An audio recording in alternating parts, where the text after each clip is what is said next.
আজ আমি আপনাদের সামনে যে গল্পটা উপস্থাপন করব সেটা এমন একটা গল্প যেটা শেষ পর্যন্ত আপনাকে অনেক কিছু শেখাবে, বোঝাবে এবং ভাবতে বাধ্য করবে। এমন কিছু প্রশ্নের সম্মুখীন আপনি নিজে হবেন যার উত্তর আপনার জানা থাকবে, কিন্তু কাউকে মুখে সেগুলো প্রকাশ করার মতো সাহস আপনি পাবেন না। সেই প্রশ্নগুলি এমনই। তাহলে কি ছিল সেই গল্পটা? চলুন শুরু করা যাক এক হৃদয় বিদারক গল্প। আমি সব সময় বিশ্বাস করি কিছু মানুষের ভাগ্য বড় নিষ্ঠুর হয়ে থাকে। সুজন ছিল আমার তেমনই এক বন্ধু। একই কলেজে পড়া, একই সাথে ঢাকা শহরে এসে মধ্যবিত্তের টিকে থাকার লড়াই করা। সুজন ছেলেটা ছিল বড্ড চাপা স্বভাবের, সহজে নিজের ভেতরের আবেগ কাউকে বুঝতে দিত না। কিন্তু 2016 সালের শ্রাবণের এক বৃষ্টির রাতে ও যখন লালমাটিয়ার একটা টিউশনি শেষ করে আমাদের আজিমপুরের মেসে ফিরল, আমি ওর চোখের দিকে তাকিয়েই বুঝেছিলাম ওর ভেতরে কিছু একটা ওলটপালট হয়ে গেছে। সেদিন বাইরে তখনও মুষলধারে বৃষ্টি হচ্ছিল। সুজন মেসের ঘরে ঢুকে সোজা জানালার পাশে গিয়ে বসলো। ওর হাতে ছিল একটা মেয়েলি গোলাপি রঙের ছাতা। ও ছাতাটা এত যত্ন করে এক কোণে রাখলো যেন ওটা কোনো ছাতা নয়, পৃথিবীর সবচেয়ে দামি কোনো সম্পদ। আমি জিজ্ঞেস করেছিলাম, কিরে সুজন, কার ছাতা চুরি করে আনলি? সুজন প্রথমে কোনো কথা বলেনি, শুধু জানালার বাইরে পড়তে থাকা বৃষ্টির দিকে তাকিয়ে একটা দীর্ঘশ্বাস ফেলেছিল। তারপর খুব নিচু গলায় বলেছিল, চুরি না রে, একজন দিল, নাম নুসরাত। সেদিনই আমি প্রথম নুসরাতের নামটা শুনি। সুজন এর নতুন টিউশনির ছাত্রীর বড় বোনের নাম সে বলেছিল। সুজন বলেছিল ও যখন বৃষ্টিতে ভিজে কাঁপতে কাঁপতে নুসরাতের ড্রয়িং রুমে গিয়ে বসলো, নুসরাত নাকি ওর দিকে একজোড়া মায়াবী চোখ নিয়ে তাকিয়েছিল। কোনো দেমাগ নেই, কোনো অহংকার নেই। একটা অচেনা ছেলেকে ওভাবে ভিজতে দেখে মেয়েটা নিজের হাতে এক কাপ গরম চা আর তোয়ালে এনে দিয়েছিল। সুজন চা খাওয়ার সময় খেয়াল করেছিল নুসরাত আড়াল থেকে বারবার ওকে দেখছিল, আর যাওয়ার সময় জোর করে নিজের ছাতাটা সুজনের হাতে ধরিয়ে দিয়েছিল। আমি সুজনের চোখে সেদিন যে আলোটা দেখেছিলাম সেটা কোনো সাধারণ ভালো লাগার আলো ছিল না। ওটা ছিল একটা মানুষের অন্য একটা মানুষের ওপর সম্পূর্ণ বিলীন হয়ে যাওয়ার প্রথম লক্ষণ। সুজন বিছানায় শুয়েও সেদিন ঘুমাতে পারছিল না, বারবার ছাতাটার দিকে তাকাচ্ছিল। আমি ওর বন্ধু হয়ে সেদিন মনে মনে হাসছিলাম, ভেবেছিলাম যাক, এই কাঠখোট্টা বাস্তববাদী ছেলেটার জীবনেও অবশেষে প্রেম এলো। কিন্তু আমি তখনও জানতাম না নুসরাতের ওই মায়াবী চোখ আর এই গোলাপি ছাতাটা সুজনের জীবনে কতটা গভীর কালবৈশাখী ঝড় ডেকে আনবে। আমি জানতাম না এই সুন্দর শুরুটার শেষটা কতটা ভয়ঙ্কর আর বেদনার হবে। সুজনের মেসের রুমমেট হওয়ার সুবাদে ওদের প্রেমের প্রতিটা বসন্ত খুব কাছ থেকে দেখার সুযোগ আমার হয়েছিল। নুসরাতের দেয়া সেই গোলাপি ছাতাটা ফেরত দেওয়ার ওসিলায় ওদের যে কথা শুরু, তা দেখতে দেখতে একটা গভীর তীব্র ভালোবাসায় রূপ নিল। 2017 সালের পুরোটা সময় আমার মনে হতো সুজন আর নুসরাত যেন এই চেনা পৃথিবীর মানুষই নয়। ওরা বাস করত নিজেদের তৈরি করা এক চাতক পাখির চেনা ভুবনে। সুজন ছেলেটা ছিল ভীষণ হিসেবি। মধ্যবিত্তের অভাব ওকে অল্প বয়সেই বুড়ো বানিয়ে দিয়েছিল। কিন্তু নুসরাতের প্রেমে পড়ার পর ওর মধ্যে এক অদ্ভুত পরিবর্তন দেখলাম। ও নুসরাতের জমানো টিফিনের পয়সা দিয়ে কেনা সস্তা পারফিউমটা গায়ে মেখে যখন মেস থেকে বের হতো, ওর পুরো অবয়বে একটা রাজপুত্রের ভাব চলে আসতো। আর সুজন ও নিজে এক বেলা না খেয়ে টাকা বাঁচিয়ে নুসরাতের জন্য নীলক্ষেত থেকে সস্তায় পাওয়া লাল কৃষ্ণচূড়া ফুল লুকিয়ে নিয়ে যেত। আমার মনে আছে এক বিকেলে সুজন মেসের ঘরে ফিরে খাটের ওপর ধপ করে বসলো, ওর মুখে এক চিলতে চৌড়া হাসি। আমি জিজ্ঞেস করেছিলাম, কিরে, লটারি পেয়েছিস নাকি? সুজন পকেট থেকে একটা কাচের ভাঙা চুরির টুকরো বের করে আমার সামনে ধরলো, বলল, আজ টিএসসি তো রিক্সা থেকে নামার সময় ওর হাতের একটা চুরি ভেঙে আমার পকেটে পড়ে গিয়েছিল। ও যখন বলল, সুজন, আমার চুরি তো ভেঙে গেল, আমি বললাম, ভাঙুক, আমার হৃদয়ের একটা অংশ তো তুমি ভেঙে নিজের কাছে রেখে দিয়েছো। আমি সুজনের কথা শুনে হেসেই আকুল, কিন্তু ওর চোখের দিকে তাকিয়ে বুঝতাম ও রসিকতা করলেও নুসরাত মেয়েটা ততদিনে সুজনের নিঃশ্বাসের সাথে মিশে গেছে। ওরা ঘন্টার পর ঘন্টা ফোনে কথা বলতো। মাঝরাতে যখন পুরো মেস ঘুমে খাদা, তখন সুজন বারান্দার গ্রিল ধরে ফিস ফিস করে নুসরাতকে বলতো, আমি খুব তাড়াতাড়ি একটা চাকরি পাবো নুসরাত, তারপর তোমাকে আমার এই ছোট্ট ঘরে নিয়ে আসবো। নুসরাতও ওপাশ থেকে পাগলের মতো বলতো, তুমি রিক্সা চালালেও আমি তোমার পেছনে বসে থাকবো সুজন, শুধু আমার হাতটা ছেড়ো না। ওদের এই নিখাত পবিত্র প্রেম দেখে আমার মাঝে মাঝে হিংসে হতো, আবার ভালো লাগতো। মনে হতো এই স্বার্থপর শহরে অন্তত দুটো মানুষ তো আছে যারা একে অপরকে কোনো স্বার্থ ছাড়া ভালোবাসে। কিন্তু আমি সুজনের বন্ধু হয়েও তখন বুঝতে পারিনি ভাগ্যের পরিহাস কত বড় নির্মম খেলা খেলতে যাচ্ছে ওদের সাথে। ওদের এই সোনালী দিনগুলোর আয়ু যে আর বেশি দিন নেই, তা ওরা নিজেরাও টের পায়নি। দেখতে দেখতে ওদের সম্পর্কের বয়স 3 বছর পার হয়ে গেল। তখন 2019 সালের মাঝামাঝি। নুসরাত ততদিনে সুজনের জীবনের এমন একটা অংশ হয়ে উঠেছে যাকে বাদ দিয়ে সুজনের অস্তিত্বই কল্পনা করা যেত না। ওদের ভালোবাসার গভীরতা এতটাই তীব্র ছিল যে আমাদের মেসের বাকি ছেলেরাও নুসরাতকে ভাবি বলে ডাকতে শুরু করেছিল। কিন্তু আমি খুব কাছ থেকে সুজনকে দেখতাম, তো তাই একটা জিনিস খেয়াল করেছিলাম, ভালোবাসা যত বাড়ছিল সুজনের ভেতরে একটা চাপা অস্থিরতাও ততটাই দানা বাঁধছিল। সুজনের অনার্সের রেজাল্ট বের হলো। মধ্যবিত্ত ঘরের ছেলেদের পড়াশোনা শেষ হওয়া মানেই মাথার উপর আকাশ ভেঙে পড়া। একটা চাকরি দরকার, খুব জরুরি একটা চাকরি। সুজন সকাল থেকে সন্ধ্যা পর্যন্ত জুতো একজোড়ো ক্ষয় করে ঢাকা শহরে এ অফিস থেকে ও অফিস ইন্টারভিউ দিয়ে বেড়াতো। দিন শেষে যখন ও ক্লান্ত বিধ্বস্ত হয়ে মেসে ফিরত, ওর মুখটা দেখলেই আমার বুকটা কেঁপে উঠত। একদিন রাতে ও বিছানায় শুয়ে সিলিং ফ্যানের দিকে তাকিয়েছিল। আমি ওর পাশে গিয়ে বসলাম। ও আমার দিকে না তাকিয়ে খুব নিচু সুরে বলল, জানিস, আজ নুসরাতের মা ও ঘরে বিয়ের কথা তুলছিল। নুসরাত তাকে খুব কেঁদেছে। ও আমাকে বলল, সুজন, কিছু একটা করো, না হলে ওরা আমাকে অন্য কোথাও বিয়ে দিয়ে দিবে। আমি ওকে কি সান্ত্বনা দেবো বলতো? আমার পকেটে এখন 100 টাকাও তো নেই। আমি সুজনের পিঠে হাত রেখেছিলাম, কিন্তু দেহার মতো কোনো সান্ত্বনা আমার কাছে ছিল না। এর পরের দিনগুলোতে ওদের সম্পর্কের ধরনটা কেমন যেন বদলে যেতে লাগলো।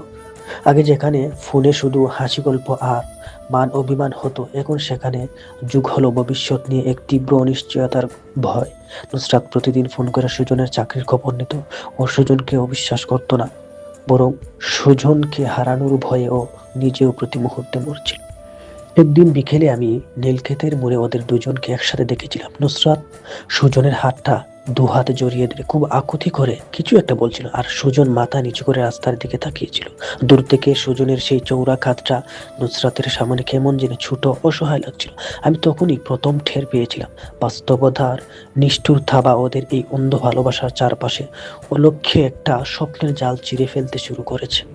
2019 সালের শেষের দিকটা ছিল সুজনের জীবনে সবচেয়ে অন্ধকার সময়।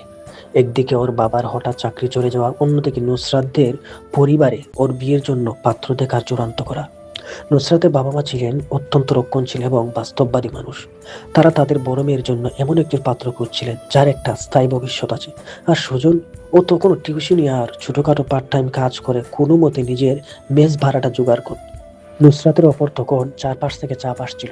ও প্রায় প্রতি রাতেই সুজনকে ফোন করে কাঁদত। একদিন মাঝরাতে সুজনের কান্নার শব্দে আমার ঘুম ভেঙে যায়। ও বারান্দার অন্ধকার কোণে বসে ফোনটা কানের কাছে ধরে ফুফিয়ে ফুফিয়ে কাঁদছিল। ওপাশ থেকে নুসরাতের ভাঙা গলা আমি মেসের ঘর থেকে শুনতে পেয়েছিলাম।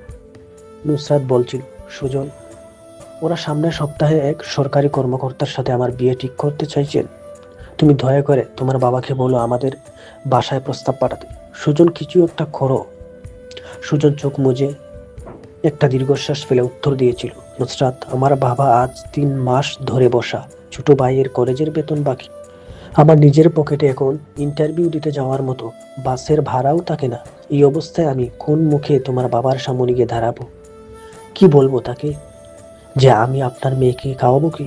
নুসরাত সেদিন খুব রেগে গিয়ে বলেছিল, আমি তোমার সাথে ছেঁড়া কাঁথাতেও শুয়ে থাকতে রাজি সুজন। আমি নুন ভাত খেয়ে কাটাবো, তাও তোমার সাথে থাকবো। তুমি এসে আমার হাতটা ধরো শুধু। কিন্তু সুজন একদম চুপ ছিল। ও ছিল একজন দায়িত্বশীল মধ্যবিত্ত করে বড় ছেলে। ও জানতো প্রেম যত সহজ, বাস্তব সংসারটা ততটা সহজ নয়। একটা মেয়ের সারা জীবনের দায়িত্ব নেওয়ার মতো ক্ষমতা ওর তখন ছিল না। নুসরাতের সেই আকুলতা সুজনের মনে কোনো জোর দিচ্ছিল না, বরং ওর পুরুষতান্ত্রিক আত্মসম্মান আর অক্ষমতাকে আরো বেশি করে খোঁচা দিচ্ছিল। ফোনটা কাটার পর সুজন আমার দিকে তাকিয়ে যে আর্তনাদটা করেছিল তা আমার আজও মনে আছে। ও বলেছিল, জানিস, পৃথিবীতে নিজের ভালোবাসার মানুষের সামনে নিজেকে সবচেয়ে অসহায় প্রমাণ করার চেয়ে বড় শাস্তি আর কিছুই হতে পারে না। সেদিনই আমি প্রথম সুজনের চোখে ভালোবাসার বদলে এক গভীর বিষাদময় পরাজয়ের ছায়া দেখেছিলাম। 2020 সালের শুরুর দিকটা ছিল যেন একটা জীবন্ত নরক। সুজন আর নুসরাতের মধ্যকার সেই পবিত্র সুন্দর প্রেমটা ততদিনে একটা রণক্ষেত্রে পরিণত হয়েছে। ওদের প্রতিদিনের ফোন আলাপ এখন আর ভালোবাসার কথায় ভরপুর থাকতো না, সেখানে থাকতো শুধু কান্না, চিৎকার আর এক বুক হাহাকার। আমি মাঝে মধ্যে সুজনকে বোঝানোর চেষ্টা করতাম, কিন্তু ও তখন এক অদ্ভুত ঘোরের মধ্যে চলে গিয়েছিল। একদিন নুসরাত সুজনকে না জানিয়ে সরাসরি আমাদের আজিমপুরে মেসের নিচে চলে এলো। সুজন তখন ঘরে ছিল। নুসরাতের আসার খবর শুনে ও কেমন যেন একটা পাথরের মতো স্তব্ধ হয়ে গেল। আমি সুজনকে জোর করে নিচে পাঠালাম। কৌতূহল আর বন্ধুত্বের টানে আমি দূর থেকে ওদের লক্ষ্য করছিলাম। মেসের গলিটার এক কোণে নুসরাত দাঁড়িয়েছিল। ওর চোখের নিচে খালছে দাগ, মুখটা শুকিয়ে অর্ধেক হয়ে গেছে। সুজন নিচে গিয়ে সামনে ধারাতেই নুসরাত ওর শার্টের কলারটা দু হাতে খপ করে চেপে ধরলো। ও সুজনকে প্রচন্ড জোরে ঝাঁকাতে ঝাঁকাতে বলতে লাগলো, তুমি কেমন পুরুষ সুজন? তুমি আমাকে এত ভালোবাসতে, আর এখন যখন সময় এসেছে লড়াই করার, তখন তুমি এভাবে পালিয়ে যাচ্ছ। তুমি আমাকে নিয়ে চলো সুজন, চলো আমরা কোর্ট ম্যারেজ করি, একটা চিলতে করে আমরা সংসার বাঁধবো, আমি সব কষ্ট সহ্য করে নেব। সুজন নুসরাতের হাত থেকে আলতো করে নিজের কলারটা সরিয়ে নিল। ওর নিজের চোখে তখনও জল, কিন্তু ওর মুখে ছিল এক নির্মম কঠিন গাম্ভীর্য। সুজন খুব নিচু ভাঙা গলায় বলল, নুসরাত, আবেগ দিয়ে জীবন চলে না। তুমি এখন বলছো চিলতে করে থাকবে, কিন্তু যেদিন অভাব দরজায় এসে দাঁড়াবে, সেদিন জানালা দিয়ে ভালোবাসা পালিয়ে যাবে। আমি তোমাকে ভালোবাসি বলেই তোমাকেই অনিশ্চিত অন্ধকারের মধ্যে টেনে আনতে পারি না। নুসরাত সুজনের বুকে নিজের কপালটা ঠেকিয়ে ডুকরে কাঁদতে লাগলো। ও বলতে লাগলো, তুমি আমাকে ভালোবাসো না সুজন, তুমি তোমার এই মিথ্যা অহংকারকে ভালোবাসো, তুমি একটা খাপুরুষ। সুজন একটা শব্দ উচ্চারণ করেনি। ও নুসরাতের সেই কান্না ভেজা মুখটার দিকে শেষবারের মতো তাকিয়ে পিঠ ফিরিয়ে মেসের দিকে হাঁটতে শুরু করলো। নুসরাত পেছনে দাঁড়িয়ে চিৎকার করে কাঁদছিল, কিন্তু সুজন একবারের জন্য পেছনের দিকে তাকায়। ও যখন মেসের রুমে ফিরে এলো, ওর শার্টের সামনের অংশটা নুসরাতের চোখের জলে ভেজা ছিল। ও বিছানায় উপর হয়ে শুয়ে বালিশে মুখ গুজে এমনভাবে কাঁদতে লাগলো যেন ওর ভেতরের সবটুকু আত্মা কেউ চিরে বের করে নিয়েছে। সেই রাতে আমি সুজনের ভেতরের মানুষটাকে পুরোপুরি মরে যেতে দেখেছিলাম। নুসরাতের সাথে মেসের নিচে সেই শেষবারের মতো দেখা হওয়ার পর সুজন নিজেকে এক চরম অন্ধকারের মধ্যে বন্দী করে ফেলল। ও যেন হঠাৎ করেই এক জীবন্ত লাশে পরিণত হলো। নিজেকে সম্পূর্ণ গুছিয়ে নিল নুসরাতের জীবন থেকে। ও ভালো করে জানতো, নুসরাতকে ও যদি নিজের করে পেতে চায়, তবে নুসরাতের বাবাকে একটা সুন্দর নিশ্চিত ভবিষ্যতের গ্যারান্টি দিতে হবে, যা দেওয়ার ক্ষমতা সুজনের তখন তো দূর, আগামী কয়েক বছরেও সন্দেহ ছিল। সুজন নুসরাতের ফোন ধরা বন্ধ করে দিল। নুসরাত প্রথম প্রথম পাগলের মতো ফোন করত, কিন্তু দিনে 50 বার 100 বার সুজনের ফোনটা যখন মেসের খাটে টেবিলের ওপর ভাইব্রেট করত, সুজন শুধু এক দৃষ্টিতে সেদিকে তাকিয়ে থাকতো। ওর চোখে ছিল টপ টপ করে জল, কিন্তু ও ফোনটা রিসিভ করার সাহস পেত না। আমি সহ্য করতে না পেরে একদিন বললাম, সুজন, একটা বার কথা বল মেয়েটার সাথে, এভাবে একটা মানুষকে বুঝিয়ে রাখিস না। সুজন আমার দিকে শূন্য চোখে তাকিয়ে বলল, কথা বললে ও আরো বেশি দুর্বল হয়ে পড়বে, ও ভাববে এখনো কোনো আশা আছে। আমার এই নীরবতায় ওকে আস্তে আস্তে শক্ত করবে। ও আমাকে ঘৃণা করবে, করুক, কাপুরুষ ভাবো, তাও ভালো, অন্তত আমার কথা ভেবেও ও নিজের সুন্দর ভবিষ্যৎটা নষ্ট করবে না। এরপর একদিন নুসরাতের একটা মেসেজ এলো সুজনের ফোনে। ও লিখেছিল, তুমি একটা আস্ত কাপুরুষ সুজন, তোমার এই নীরবতা আমাকে জ্যান্ত কবর দিচ্ছে। একবার, শুধু একটা বার এসে বলো যে তুমি আমাকে চাও না, আমি নিজের মুখে বিষ ঢেলে দেব, তাও এই অনিশ্চয়তার নরকে চলব না। মেসেজটা পরে সুজন ফোনের স্ক্রিনের দিকে বুক চেপে ধরে মেঝেতে বসে পড়ল। ওর ভেতরে হাহাকারটা এতটাই তীব্র ছিল যে ঘরের বাতাসেও যেন ভারী হয়ে আসছিল, কিন্তু সুজন তা উত্তর দেয়নি। ও নিজের বুকের ভেতর এক বিশাল পাথর চাপা দিয়ে নুসরাতের মেসেজের ওপাশেই নিজেকে বিলীন করে দিচ্ছিল। এদিকে নুসরাতের পরিবারও আর সময় নষ্ট করেনি। তারা সুজনের এই নীরবতাকে নুসরাতের সামনে সুজনের অযোগ্যতা আর অবহেলা হিসেবে প্রমাণ কর। নুসরাতের মনটাকে ভেঙে চুরমার করে দিয়ে তাকে বাধ্য করা হলো সেই সরকারি কর্মকর্তার সাথে বিয়ের পিঁড়িতে বসতে। সুজন নিজে হাতে নিজের ভালোবাসার কফিনে শেষ পেরেকটা ঠুকে দিল, শুধু নুসরাতের একটা সচ্ছল ও নিরাপদ জীবনের কথা ভেবে। মার্চের সেই অভিশপ্ত দিনটার কথা আমি কোনোদিন ভুলব না। সেদিন নুসরাতের বিয়ে। পুরো ঢাকা শহরে তখন বসন্তের হাওয়া, কিন্তু আমাদের আজিমপুরে সেই ছোট মেসের ঘরটাতে যেন এক শ্মশানের নীরবতা নেমে এসেছিল। সুজন সকাল থেকে বিছানা থেকে ওঠেনি। ও এক দৃষ্টিতে জানালা বাইরে তাকিয়েছিল। ওর চোখে কোনো জল ছিল না, এক অদ্ভুত ভয়ঙ্কর শূন্যতা জমা হয়েছিল সেখানে। বিকেলের দিকে সুজন হঠাৎ খাট থেকে নেমে আলমারি থেকে ওর একমাত্র ভালো শার্টটা বের করলো। আয়নার সামনে দাঁড়িয়ে চুলগুলো আঁচড়াতে আঁচড়াতে আমাকে বলল, চল একটু বের হবো। আমি চমকে উঠেছিলাম, জিজ্ঞেস করলাম, কোথায় যাবি? ও কোনো উত্তর দেয়নি। আমি ওর পিছু পিছু গেলাম। ও আমাকে নিয়ে সোজা গিয়ে দাঁড়ালো লালমাটিয়ার সেই কমিউনিটি সেন্টারের উল্টো পাশের গলিতে। সেখানে নুসরাতের বিয়ের আয়োজন করা হয়েছিল। দূর থেকে আলোকসজ্জার জলকানি আর সানাইয়ের সুর ভেসে আসছিল। মধ্যবিত্তের ভাঙা প্রেমের ওপর তখন সমাজে জাঁকজমকপূর্ণ নিয়মের জয়োল্লাস চলছে। আমরা প্রায় ঘন্টা দুয়েক সেখানে দাঁড়িয়েছিলাম। ঠিক রাত 9টার দিকে একটা সাজানো গাড়ি এসে গেটের সামনে। নুসরাত গাড়ি থেকে নামলো। দূর থেকে হলেও আমি স্পষ্ট দেখেছিলাম, লাল বেনারসি শাড়িতে ওকে ঠিক এক রাজকন্যার মতো লাগছিল, কিন্তু ওর মুখটা ছিল ঘুমটার আড়ালে ঢাকা, ঠিক যেন এক জীবন্ত পুতুল। নুসরাত যখন ভেতরে যাচ্ছিল, ও একবারের জন্য পেছনের দিকে বা রাস্তার দিকে তাকায়নি। সুজন এক দৃষ্টিতে ওর চলে যাওয়া দেখছিল। ওর হাত দুটো তখন পকেটের ভেতরে মুঠো করা, নখগুলো থালুর চামড়া বেদ করে রক্ত বের হওয়ার উপক্রম হয়েছিল। গাড়িটা যখন নুসরাতকে নিয়ে ভেতরে চলে গেল, সুজন আমার দিকে তাকিয়ে একটা ম্লান হাসলো।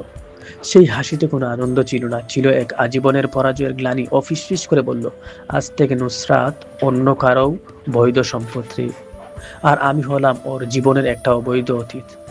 আমি ওর কাঁধে হাত রেখেছিলাম। ওর চৌড়া শরীরটা তখন কাঁপছে। আমরা যখন মেসে ফিরছিলাম, সুজন একটা কথাও বলিনি, কিন্তু আমি জানতাম নুসরাতের ওই বেনারসির প্রতিটি সুতো সুজনের বুকের ভেতরে একটা করে অংশকে আজীবনের জন্য চিরে নিয়ে গেছে। 4 হাত এক হয়ে গেল, আর দুটো চাতক পাখির হৃদয় চিরকালের জন্য দুই মেরুতে হারিয়ে গেল। সময় কারোর জন্য আটকে থাকে না, নদীর স্রোতের মতো বয়ে চলে। নুসরাতের বিয়ের পর দেখতে দেখতে 3টি বছর কেটে গেল। এই 3 বছরে সুজনের জীবনটা অপর অনেক বদলে গিয়েছিল। যে ছেলেটা একসময় বাসের ভাড়ার জন্য পকেটের খুচরো পয়সা গুনতো, সে এখন একটা নামী মাল্টিন্যাশনাল কোম্পানির অ্যাসিস্ট্যান্ট ম্যানেজার। ওর আর্থিক কষ্ট দূর হয়েছে। মেসের সেই সাথে ঘর ছেড়ে ও এখন ধানমন্ডিতে একটা চমৎকার ফ্ল্যাটে থাকে। কিন্তু আমি তো ওর বন্ধু, আমি জানি ওর এই চাকচিক্যময় রাজপ্রাসাদের আড়ালে কতটা গভীর এক শ্মশান লুকিয়েছিল। সুজন এখন দামি পারফিউম ব্যবহার করে, দামি ব্র্যান্ডের শার্ট পরে, কিন্তু ওর চোখের সেই পুরনো উজ্জ্বলতা, সেই প্রাণখোলা হাসিটা 3 বছর আগেই হারিয়ে। ও এখন এক যান্ত্রিক মানুষে পরিণত হয়েছে, যে শুধু কাজ চেনে। একদিন রাতে আমি ওর নতুন ফ্ল্যাটে ওর সাথে দেখা করতে গিয়েছিলাম। ড্রয়িং রুমে বসে কফি খেতে খেতে আমি চারপাশটা দেখছিলাম। সব আছে, দামি সোফা, বড় টিভি, সুন্দর ডেকোরেশন, কিন্তু ঘরটায় কোনো প্রাণ নেই। আমি কথার চলে জিজ্ঞাসা করলাম, সুজন, তুই তো এখন নিজেকে গুছিয়ে নিয়েছিস, এবার বিয়েটা কর, একটা সংসার পাতবা। সুজন কফির কাপে একটা চুমুক দিয়ে জানালার বাইরের রাতের ঢাকা শহরের দিকে তাকালো। তারপর একটা ম্লান হেসে বলল, সংসার তো মানুষ মনের মানুষের সাথেই পাতে। আমার জীবনটা তো 3 বছর আগে লালমাটিয়ার ওই কমিউনিটি সেন্টারে দাফন হয়ে গেছে।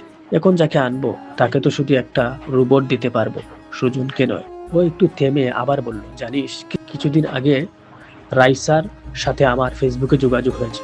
রাইসা হলো নুসরাতের ছোট বোন। ও বলল, নুসরাত এখন এক সন্তানের মা। ওর স্বামী নাকি ওকে খুব একটা ভালো চোখে রাখতে পারে না, রাখে না। নুসরাত নাকি খুব চুপচাপ হয়ে গেছে, আগের মতো আর হাসেন। সুজনের গলাটা নুসরাতের কথা বলতে বলতে কেমন যেন কেঁপে উঠল। ও টেবিলের ওপর রাখা ওর দামি গাড়ির চাবির দিকে তাকিয়ে রইল। আমি বুঝলাম, এই 3 বছরে সুজন টাকা কামিয়েছে, সমাজে নিজের একটা অবস্থান তৈরি করেছে, কিন্তু মনের ভেতরের নুসরাতকে হারানোর যে ক্ষত, তা একটুও শুকায়নি। বরং যত দিন যাচ্ছে সেই শূন্যতার হাহাকারটা ওর এই দামি ফ্ল্যাটের দেয়ালে দেয়ালে প্রতিধ্বনিত হয়ে ওকে আরো বেশি করে গিলে খেয়ে নিচ্ছে। নদীর জল যেমন বয়ে গিয়ে আবার নতুন এক মোহনায় এসে থমকে দাঁড়ায়, নিয়তিও বোধ হয় সুজন আর নুসরাতকে নিয়ে তেমনি এক শেষ খেলা খেলতে চেয়েছিল। 2023 সালের শেষের দিকের এক কনকনে শীতের রাতে ঘটনাটা ঘটেছিল। সুজনের অফিসের এক কলিগের হার্ট অ্যাটাক হওয়ায় ওকে জরুরি ভিত্তিতে স্কয়ার হসপিটালে যেতে হয়েছিল। আমি তখন ওর সাথেই ছিলাম। হসপিটালের সেই সাদা ঠান্ডা করিডোরে এক অদ্ভুত স্যাঁতসেঁতে নীরবতা ছিল। আইসিইউর বাইরে সুজন যখন দাঁড়িয়ে ডাক্তারের জন্য অপেক্ষা করেছিল, ঠিক তখনই উল্টো দিকের লিফটটা খুলে গেল। লিফট থেকে একটা মেয়ে হন্তদন্ত হয়ে নেমে এলো। মেয়েটার কোলে আনুমানিক 2 বছরের একটা বাচ্চা। বাচ্চার নাকে অক্সিজেন মাস্ক লাগানো। মেয়েটার পরনে একটা সাধারণ সুতির চাদর, চুলগুলো এলোমেলো, আর চোখে মুখে এক পৃথিবীর আতঙ্ক। সুজন প্রথমে খেয়াল করেনি, কিন্তু মেয়েটি যখন নার্সকে ডেকে ঢুকরে কেঁদে উঠল, তখন সুজন চমকে ওদিকে তাকালো। সে নুসরাত। 3 বছর পর নুসরাতকে ওভাবে দেখে সুজনের পায়ের তলার মাটি যেন সরে গিয়েছিল। ও নিজের অজান্তেই ধীর পায়ে এগিয়ে গেল নুসরাতের দিকে। নুসরাত যখন নার্সের হাত ধরে কাঁদছিল, আমার বাচ্চাটার শ্বাসকষ্ট হচ্ছে, দয়া করে ডাক্তারকে একটু ডাকুন। সুজন গিয়ে খুব নিচু গলায় ডাকলো, নুসরাত। সেই চেনা কণ্ঠস্বর শুনে নুসরাত জট করে ঘুরে তাকালো। সুজনকে দামি কোট প্যান্ট পরা অবস্থায় ওর সামনে দাঁড়িয়ে থাকতে দেখে ও যেন একটা ধাক্কা খেলো।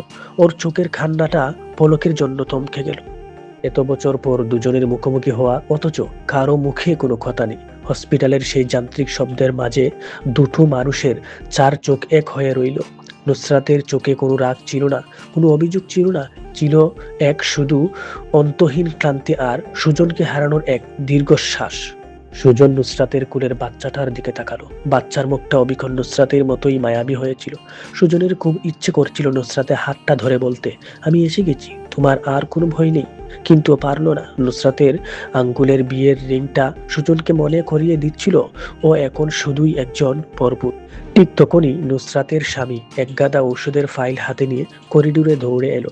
সুজন নুসরাতের চোখ থেকে নিজের চোখটা সরিয়ে নিয়ে এক পা দুপা করে পেঁচাতে লাগলো। নুসরাত আর সুজনের দিকে তাকালো না। ও ওর স্বামীকে নিয়ে বাচ্চার কেবিনের দিকে চলে গেল। সুজন করিডোরের একটা স্তম্ভে হেলান দিয়ে দাঁড়িয়ে। ওর চোখ দিয়ে তখন অশ্রু ঝরছিল। ও বুঝতে পারলো সমাজ আর অহংকারের যে দেয়াল ও নিজের হাতে তুলেছিল, তা আজ ওদের দুজনকে কতটা চেনা অথচ কতটা অচেনা দুটো মানুষ বানিয়ে ছেড়েছে। হসপিটালের সেই রাতের ঘটনার ঠিক 4 দিন পর সুজনের ধানমন্ডির প্লাটে একটা পার্সেল এসে পৌঁছালো। পার্সেলটা খেয়ে দিয়ে গেছে কেউ জানে না, তবে সেটার উপরে সুজনের নাম আর ঠিকানা স্পষ্ট করে লেখা ছিল। সুজন যখন পার্সেলটা খুললো, আমি ওর পাশেই বসেছিলাম। ভেতরে কোনো চিঠি ছিল না, একটা সাদা কাগজের টুকরোয় মুড়ানো দুটো জিনিস ছিল, একটা পুরনো জং ধরা চাবির রিং আর একটা সামান্য ভাঙা লাল কাচের চুরির টুকরো। ওই চাবির রিংটা ছিল সুজনের। 2017 সালে ওদের প্রথম ডেটিং এর দিনে টিএসসির ঘাসে ওটা হারিয়ে গিয়েছিল, যা নুসরাত সুজনকে না জানিয়ে কুড়িয়ে নিজের কাছে রেখে দিয়েছিল দীর্ঘ 7টা বছর। আর ওই ভাঙা চুরিটা, ওটা নুসরাতের হাতের সেই চুরি যা রিক্সা থেকে নামার সময় ভেঙে সুজনের পকেটে পড়েছিল, এবং নুসরাত ওটার বাকি অংশটুকু নিজের কলিজার মতো আগলে রেখেছিল এতকাল। সেই কাগজের টুকরোর নিচে নুসরাতের হাতের চেনা অক্ষরে স্রেফ দুটো লাইন লেখা ছিল, আমাদের গল্পে কেউ ভিলেন ছিল না সুজন, শুধু সময়টা আমাদের ছিল না। আমি আমার বাচ্চার চিকিৎসার জন্য চিরকালের মতো দেশ ছেড়ে বিদেশ চলে যাচ্ছি, আর কোনোদিন দেখা হবে না, ভালো থেকো। সুজন ওই ভাঙা চুরি আর চাবির রিংটা 2 হাতের তালুতে নিয়ে বুকের সাথে চেপে ধরল। ও কোনো চিৎকার করে কাঁদেনি, কিন্তু ওর চোখ দিয়ে যে জল পড়ছিল তা যেন ওর বুকের ভেতরের পাথরটাকে গলিয়ে দিচ্ছিল। ও ধীর পায়ে হেঁটে ফ্ল্যাটের ছাদের কার্নিশটার সামনে গিয়ে দাঁড়ালো। তখন শেষ বিকেলের রক্তিম সূর্যটা ডুবছে, ঠিক যেন আমাদের সেই বিষাদময় অতীতটার মতো। সুজন দূর আকাশের দিকে তাকিয়ে শূন্য চোখে একটা দীর্ঘশ্বাস ফেলল। তারপর যে কথাগুলো বলল তা আমার বুকটা চিরকালের জন্য জাজরা করে দিল। ও বলল, লোকে বলে সময়ের সাথে সাথে সব ক্ষত নাকি শুকিয়ে যায়, কিন্তু কিছু ক্ষত এমন বন্ধু যা কখনো শুকায় না, বরং ভেতরের মানুষটাকে প্রতিদিন তিল তিল করে পুড়িয়ে ছাই করে দেয়। নুসরাত তার সংসারে ভালো আছে কিনা আমি জানি না। আমি আমার এই রাজপ্রাসাদময় ফ্ল্যাটে থেকেও প্রতিদিন একবেলা না খেয়ে থাকি। যদি সেই খিদের তীব্র কষ্টে নুসরাতের অভাবের কষ্টটা একটুও কম অনুভব হয়, এই শহরে কত প্রেম পূর্ণতা পায়, রাজকীয় বিয়ে হয়, আর কত প্রেম আমার আর নুসরাতের মতো বেঁচে থাকে কবরের মতো নীরব আর শ্মশানের মতো জীবন্ত হয়ে। আমরা জীবন যুদ্ধে জিতলাম ঠিকই, কিন্তু জীবনের কাছে হেরে গেলাম। আমি সুজনের পাশে গিয়ে দাঁড়িয়েছিলাম, কিন্তু ওকে সান্ত্বনা দেওয়ার মতো কোনো ভাষা এই পৃথিবীর কোনো অভিধানে ছিল না।